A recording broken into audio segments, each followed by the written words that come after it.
Chris, I think that this was all sparked by the Max Crosby deal. They were negotiating. They want to sign him. They have every intent to sign him and Chase and T. Higgins. Max Crosby gets to 35-5. I think that prompted the Bengals to say to Hendrickson, go ahead. Go see if there's somebody else out there that'll pay you. I think they're hoping and counting on and betting on Hendrickson not getting something dramatically more than what they're offering. I think that the Bengals are around $28 million a year. He's making 16 this year, but 28, while much better than 16, it's not 35-5 or 40. No, that's as where the it's changed. as the high Right. watermark now is. But I think that the Bengals did it not because my first reaction was they're just going to trade him.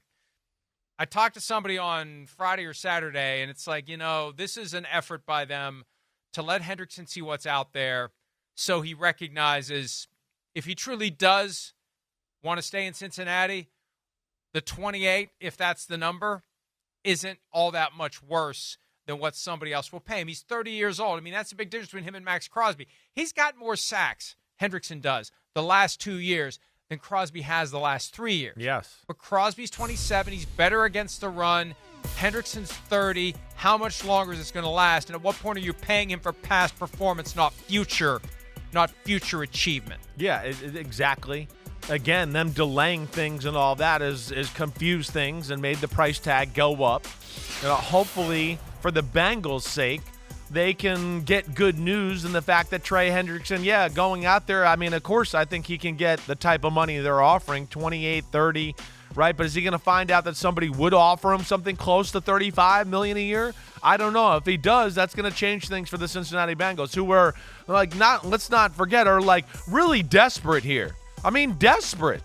I mean, forget about the situation on offense at receiver. The defense stunk last year. For the majority of the year, it was one of the worst defenses in football. It ended up being one of the 5 or 6 worst in football when it was all said and done. They got issues with the secondary they got to figure out.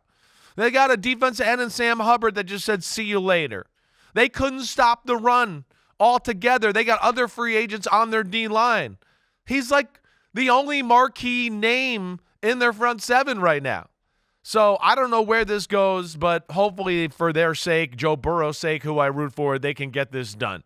But, yeah, things have gotten confusing, and it's back to your old point. I feel like that's the theme of the day. Drag your feet and get screwed over with more money because you didn't want to pay the Pied Piper what he was worth when he was worth it, and now you're going to pay the Pied Piper even more.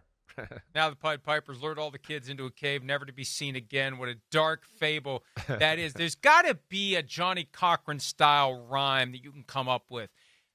Like if you drag your feet, something. There's got to be something. I got to take that under advisement. And usually what happens is I tuck the thought into the back corner of my brain, and when I least expect it, it just explodes. So there's got to be, and if it doesn't fit, you must have quit style of saying for if you drag your feet, something dark side. So we'll see what happens there. Hi, it's Mike Florio. Thanks for watching PFT on YouTube. Hit subscribe for the latest news and analysis from Pro Football Talk.